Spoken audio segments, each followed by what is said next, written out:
नमस्कार दोस्तों, the village शिक्षा में आपका स्वागत है। आज हम लोग क्वेश्चन नहीं बनाएंगे, आज हम लोग पढ़ेंगे linear equation in two variable, मतलब दो चर वाले समीकरण का हम लोग क्या करेंगे, पढ़ेंगे।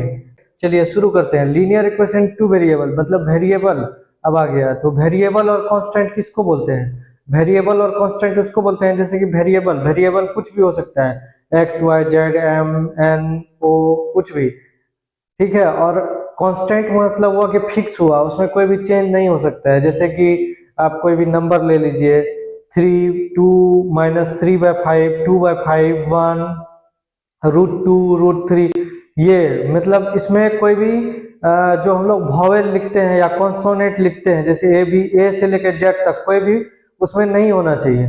जैसे 3 है, 3 लिख 3 -2, ये क्या है? कांस्टेंट है, उसी को बोलते हैं अचर। और वेरिएबल को बोलते हैं चर। यहाँ पे लिख दिया है कि वेरिएबल चर होता है, यानी X Y Z M N ETC. और कांस्टेंट क्या लिखा है? कांस्टेंट क्या होता है? अचर। कांस्टेंट हो गया अचर, मतलब 3 -2, इसमें कोई भी आपका ए से लेकर जेड तक कोई भी वैल्यू इसके साथ में नहीं होगा, इसीलिए इसको कांस्टेंट कहा गया। ठीक है, आपको वेरिएबल और कांस्टेंट समझ में आ गया।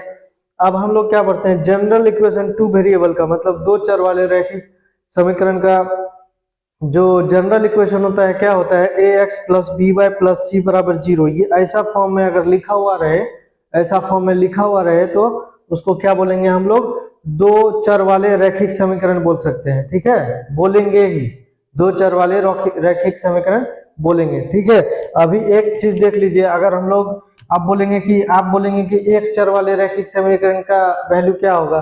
एक चर वाला, अगर एक चर वाला रैखिक समीकरण होगा, मतलब एक चर वाला रैखिक समीकरण होगा, रैखिक समीकरण, एक चर वाला रैखिक समीकरण होगा तो उसका जनरल इक्वेशन होता है ए एक्स प्लस बी बराबर 0। यानी कि ए एक्स प्लस बी बराबर 0 होता है। ये जनरल इक्वेशन किसका होता है? ये जनरल इक्वेशन एक चर वाला का होता है। ठीक है, यहाँ पे अगर बी हो भी सकता है, नहीं भी हो सकता है। ठीक है, ए एक्स प्लस बी, लेकिन जनरल इक्वेशन क्या है? ए एक्स प्लस बी बराबर 0 हो सकता है। उसी तरह यहाँ भी a x plus b y plus c, ये दो चर वाले रैखिक समीकरण का जनरल इक्वेशन है। तो ए एक्स प्लस बी वाई, ये तो दोनों तो रहेगा ही।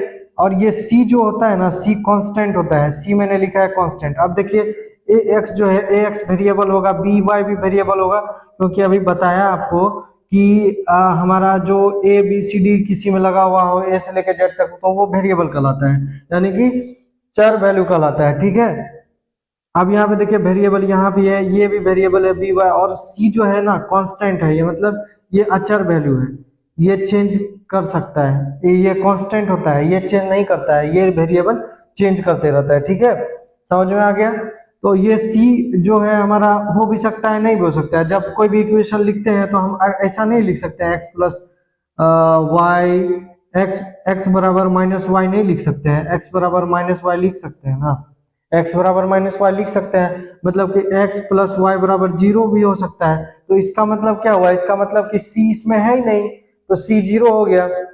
ठीक है, ऐसा भी हो सकता है। तो इसका मतलब क्या हो गया कि इसी फॉर्म में है ये लिखा हुआ, लेकिन सी का वैल्यू इसमें 0 है। ठीक है, अब आगे हम लोग थोड़ा इसको जानते हैं कि क्या है कि जनरल इक्वेशन तो यहाँ a x plus b y plus c बराबर 0 लिख दिया। अब देखिए यहाँ पे 7x है प्लस वाई प्लस 9 बराबर 0 है, तो इसमें ये 7x जो है ये क्या है? x लगा हुआ है, तो ये वेरिएबल हुआ।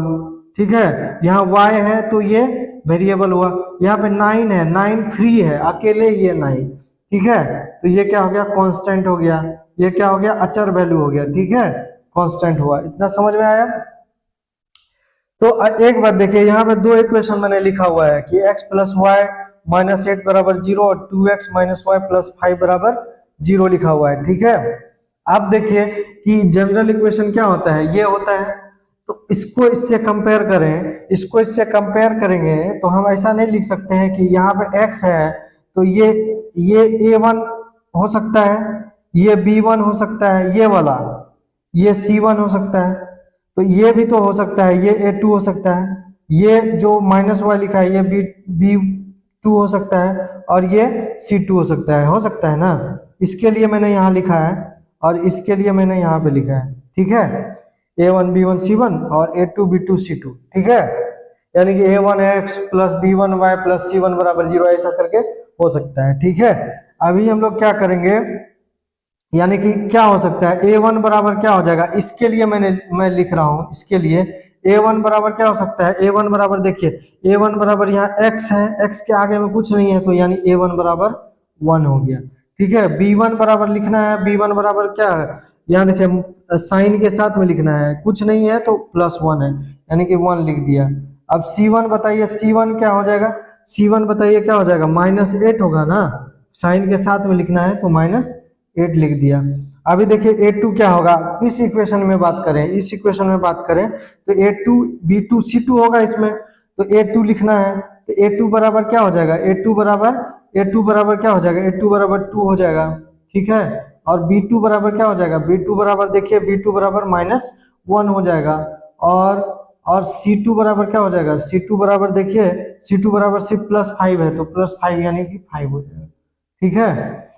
हम ये क्लियर हो गया, ये समझ में आपको आ गया ना, a1 किसको बोलेंगे, b1 किसको बोलेंगे, c1 किसको बोलेंगे, और a2 किसको बोलेंगे, b2 किसको बोलेंगे, c2 किसको बोलेंगे। क्योंकि ये जानना इसलिए जरूरी है क्योंकि अभी जो हम लोग पढ़ेंगे कि a1/2 बराबर डज नॉट बराबर नहीं होता है b1/2 के, या बराबर होता भी है, या क्या क्या हो सकता है कंडीशन, तो ये आपको a1 a2 जानना जरूरी है कि b1 b2 किसको बोलते हैं।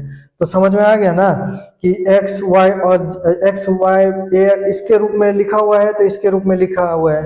अब इसके जगह पे दो समीकरण दिया हुआ है तो ऐसा तो नहीं होगा कि a b c हम लोग लिखेंगे, a1 हो सकता है, b1 हो जाएगा, c1 हो जाएगा, a2 हो जाएगा, b2 हो जाएगा, c2 हो जाएगा, तो वही यहाँ पे लिख दिया, ठीक है। अभी आगे हम लोग पढ़ते हैं, बने रहिएगा, आगे हम लोग इसके आगे जानने की कोशिश करते हैं, ठीक है।